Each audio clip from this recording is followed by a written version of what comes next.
Welcome to Borderline. This week we meet a legend of the motor industry. You might not have heard of Ian Callum, but you're bound to have seen his handiwork, and a lucky few will have driven it. Yeah, I just grew this fascination for cars and I started to draw them every day, and I've managed to just live my dream. Not many people can say that. Ian is one of two brothers from Dumfries who've had a huge impact on car design around the world.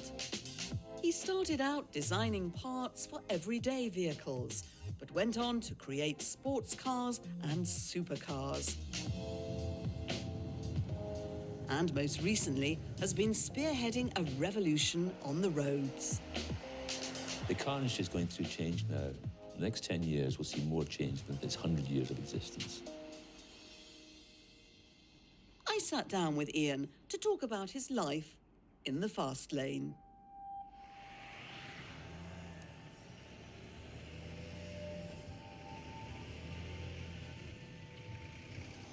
Ian, can you tell us what makes a car special?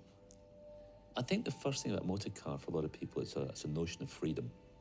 It's that moment of freedom. Maybe not so much these days, but certainly I was growing up. So, your first motor car was your first ticket out of town. For me, cars are special because they are dynamic, they move, and also for me, they're works of art. And I know they're meant to do something very practical, but the artistic side of it is very special to me. And that's what drives me in car design. That's what motor cars are, pieces of rolling sculpture.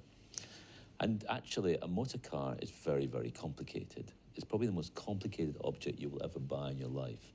They are as complicated as airplanes. They're doing a lot of thinking for you, a motor car, when you're in it. There's lots of stuff going on that you would never know about. Very clever things. Tell me about how it all started in Dumfries. I started off at a very young age, and I'm talking about 2 or 3 years old, drawing things around the house. I don't know what happened. I must have got a pencil and paper for Christmas or something, a pad. And then my grandfather, who lived in Edinburgh, encouraged me with the whole car thing. I don't know why, but I used to, like a lot of kids, you know the name of all the cars and the various types of them. And I saw a Porsche one day, a 356 Porsche, which is a classic car now, but then it's probably brand new. And this would be about, 1957, 58? And I thought, that's what I want to do. I want to create these things called motor cars. And of course, the thing about Dumfries is it's quite a modest place. The fanciest car you'd ever see was a Jaguar, although one guy did have an Aston Martin, I remember that. And, a Porsche was a rarity, but I think it was that fascination of the unattainable which kept me going. My father didn't even have a car until I was 7. Yeah, I just grew this fascination for cars and I started to draw them every day. Every day I'd draw a car. And I kind of thought it's easier to make them up than to try and copy somebody else's, so that's what I did. I used to build up this stack of brochures while I was a child. I still have them. Car brochures that I used to collect. My first day at school, age of 5, I gave a drawing to my teacher and said, this is what I'm going to do when I grow up. And I got a rather patronising reply, yes, Ian, back to your desk. So, anyway, that's how it started. The other thing was, my mother gave me a typewriter, which was my grandfather's, and I used to just learn to type. Of course, this is a great form of freedom. I could actually contact people, because a written letter wasn't good enough. Type letter looked more official. I used to send letters to Bertoni and Pininfarina asking for pictures of cars, and got them. Still have them. But it got to a point where I wanted to be a car designer. It's very difficult in those days to know how to get into that career. There was no pathway. And so eventually I wrote to Jaguar, wrote to William Haynes, who was Vice President of Engineering, and I was quite impressed I wrote to him and not to Sir William Lyons, because I must have realised I'd more likely to get an answer from him, which I did twice, asking what to do. I was saying, I didn't know how to be a car designer, so he wrote a letter back, and he said, you need to be apprenticed, come and live in Coventry. This is the new Coventry. And you can be the apprentice. And I said, no, you don't understand. I want to design them. And And so he wrote me another letter saying you need to do commercial art, which is the closest thing you'd get in those days to being a creative designer of any kind. So that triggered a sense of ambition in me that I hadn't had as much before. Coventry, beautiful and ancient, but a city with a modern heart. My grandfather gave me a book, and it was named Coventry, the City of Cars. And of course, in those days, Coventry was a city of cars. I thought that must be a glamorous place to live, you know. It's okay. When I was here as a student, I didn't enjoy it very much. Of course, now I work here. I've been working here now for 20 years, and Coventry's on my doorstep. I've grown to respect it a lot. It's changed a lot, of course. But you actually got into this job at a time when strikes were rife in the car industry. Well, it's virtually caused a complete standstill of production. Those people who aren't on strike, the majority have had to be laid off. Petrol was zooming up in price if it was available at the pumps. It was available, yeah. People were queuing up for petrol. Yeah, no, and it wasn't a good time. But you know, I've always been an optimist. I knew it would change. I knew it would get better. And there's one mantra I do have is anything you do can only get better if you really want it to. So I had a huge sense of optimism, and things did get better. And they got worse again, and it got better, and it got worse. You know, it's cyclical, and you start to learn that in life. That's what life is like. And presumably you didn't start at first designing whole cars. You started off with bits of cars. Yes. Yeah, I started at Ford in 1979, 40 years ago. And the first job I got was designing a wing mirror for a transit van. So if you know That's a transit glamorous. van, that's very glamorous, yeah. And then I got the steering wheel to do. And then I got another steering wheel to do.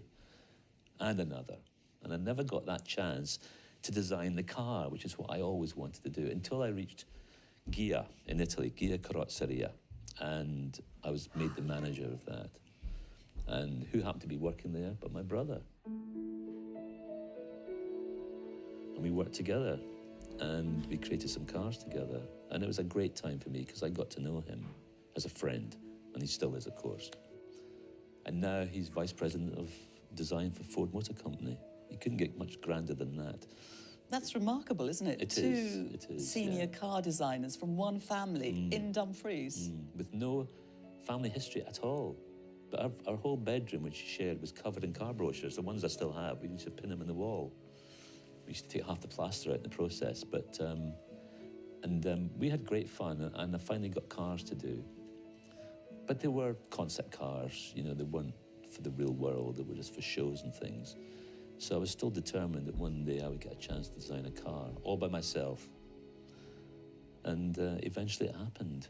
Yeah. And it was a very glamorous car, very glamorous car, wasn't it?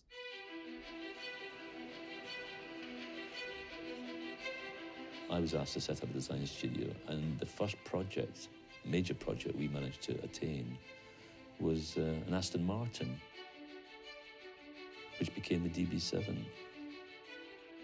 Aston Martin's directors knew that the first public appearance of the DB7 would bewitch the real car enthusiasts. So that became my calling card. That was my first #1 hit. I mean, you don't get I more know. exciting than that, do you?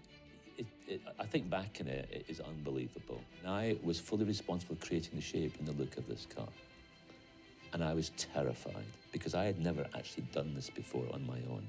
And the thing about anything creative, when you've got other people around you, you're going to get judgment all the time, and you listen to them. But suddenly here I was on my own. There was nobody to judge me except me. And it was terrifying because you look at something long enough, you're not sure anymore. If you're doing a work of art or painting, it doesn't matter. If you love it, that's all that matters. A car is a product that's going to be made by lots of people who are depending on you for their jobs. Never forget that. And so you do have a responsibility to create something that people will want to buy. So I worked and worked and worked to make this car as perfect as I possibly could because I knew the world would be judging when it came out. And it was worth the pain.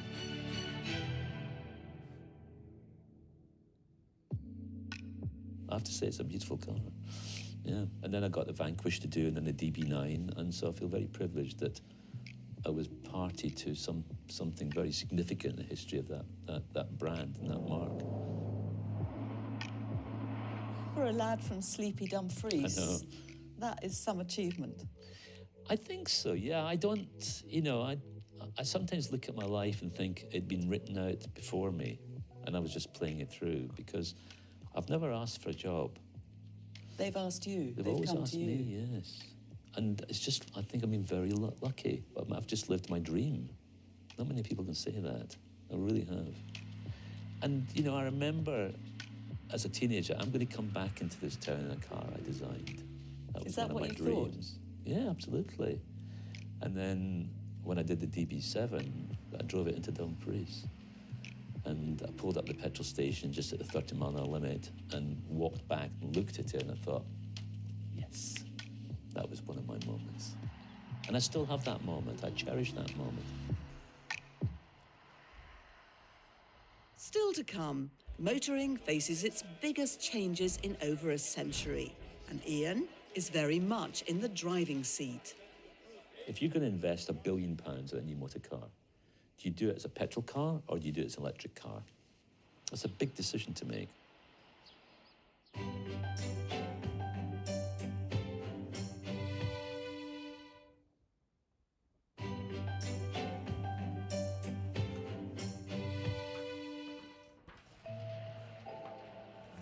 Welcome back to Border Life, where this week we're talking to the legendary car designer Ian Callum.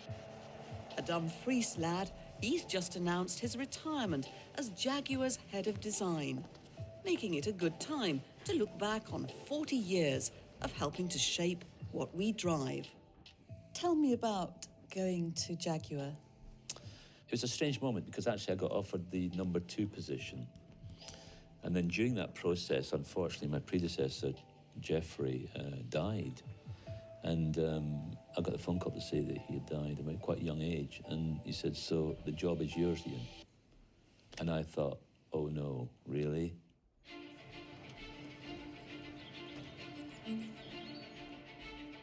Can I do this? I'd be 45, and I really didn't feel I could do the job. But somebody said to me, you've got no choice, you have to do this. So I took it on, and 20 years ago I turned up and decided to change the company because it was designing retrospective cars, designing old-fashioned cars, not technically, but aesthetically. And I remember Jag as a young age being a really cool brand, a really youthful, cool. E-types, I mean, goodness gracious, you couldn't get more cool than an E-type. So I wanted to turn Jaguar back into that brand, into that mark, and that's what I set out to do. It was a piece of history that people admired from afar, and now we've made it into a car company that people look at as being contemporary and for today. And that really, I suppose, would be the dilemma, wouldn't it? Because it's always been seen as a luxury product. So you've got to keep that, but at the same time move forward. It is a luxury product. It's something people aspire to and desire. Nobody needs a Jaguar, but we have to have people want to have one in their lives. But, luxury's changing. Luxury used to be about gold plate and showing off and look at my wealth. Nowadays, luxury is much more subtle than that. It's more about well-being and self-satisfaction internally more than externally. So we have to cater for that. But it's more about you enjoying the environment, your own personal space, than showing off to the rest of the world.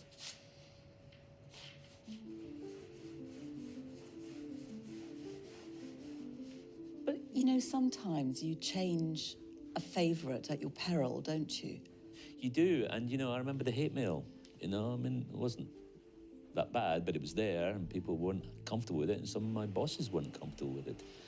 But you have to have a conviction, and if you really have a conviction and work it through and think it through, it will work, as long as it's got a foundation in what you're thinking. I absolutely believed, to my core, that this company, this brand, could be something much better. And I knew it was going to be disruptive. I like being disruptive anyway. I've always been disruptive. Ever since I was a school kid, I was disruptive. And so I enjoy that side of it. I enjoy upsetting the status quo.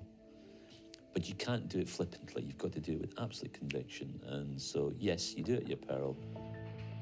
Yeah, it's a risk. But goodness, we've got to take risks, haven't we? You know, otherwise the world will never change.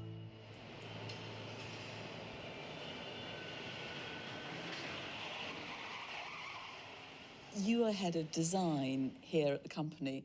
Is that a complicated job? What does this actually involve? It's a very complicated job, not least of all because I look after 400 or 500 people. That's complicated itself. But what I do is, with my team, we create the shape. Anything you see, feel, and touch in a car is what we do. Whether it be interior, exterior, whether it be ergonomics, the packaging of the car, the shape. And so we've got to take all the components of the car and sort of understand them and wrap them up in something that we feel is exciting and something that people like to have in their lives. Is it a glamorous job that you've got? I mean, you think of all those lovely fast cars and people must think, gosh, that must be a wonderful job to have. From my own point of view, it's glamorous because I'm empowered to create things. That is glamorous. And, you know, to be an artist and to be a creator of things that nobody else has done, and then to be admired is a glamorous job. But of course, the car industry is in a state of turmoil, as you've hinted at. Mm-hmm. Do you think we've seen the end of engines, of petrol and diesel engines? Is it really going to change that much? Yes, it's going to change. The car industry is going through change now. It's the biggest change it's seen in its 100 years of existence. The next 10 years, we'll see more change than that 100 years. There are a number of things. It's, you know, the planets are aligned. We're creating electric cars instead of petrol cars or diesel cars because of the emissions and the requirement of that, which is understandable. So that's one thing. We've got autonomous driving coming, where cars drive themselves. We've got the whole purchasing habits of people changing. All that stuff's happening at once. And so it's hugely demanding for the car business to be able to cope with this. I mean, for instance, if you're going to invest £1 billion in a new motor car, do you do it as a petrol car or do you do it as an electric car? That's a big decision to make. I won't tell you what decisions we've made. Clearly, we started in the electric cars with the I-Pace. So it's a difficult time. Once we get through the next 10 years or so, it'll become much clearer.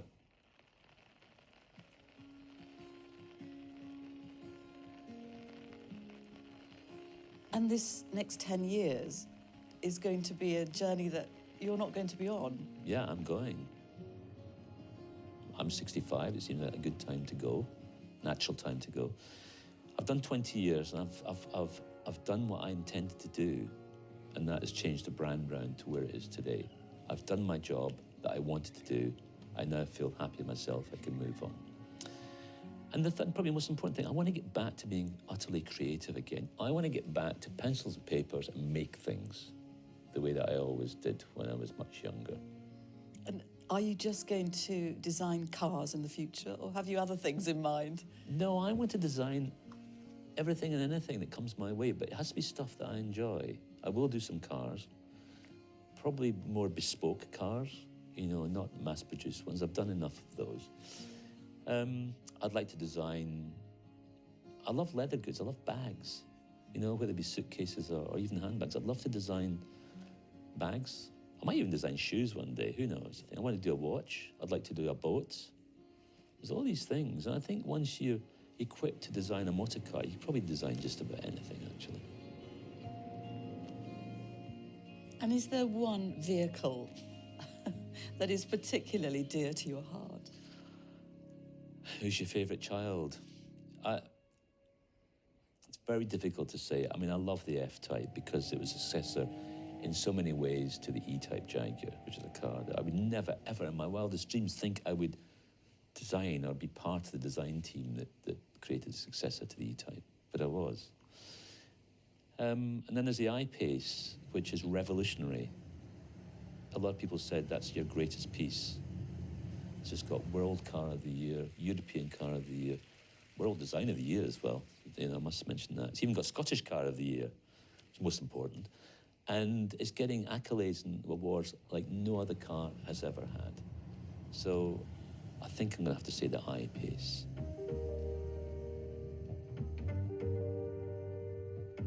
You're your relationship now with Dumfries? Do you get back there? Yeah, I go back a lot. I've got a sister there. I go back and see her, Helen. I'll tell you the bit I like going back. I take my car out, whatever it might be, and I drive towards the coast, a road I know very well. A lovely drive, and I go down to the coast to Southern Ness and Sandy Hills down that way. It's a lovely road. And I drive my car down there and enjoy it and reminisce of when I used to drive my dad's car with all my friends in it and misbehaving. So, yeah, I have great joy in that. It's a beautiful part of the world. And I don't think until you get older you realise how beautiful it is. Do you still see it as Yeah, home? I still see it as home, yeah. Why is that? I don't know.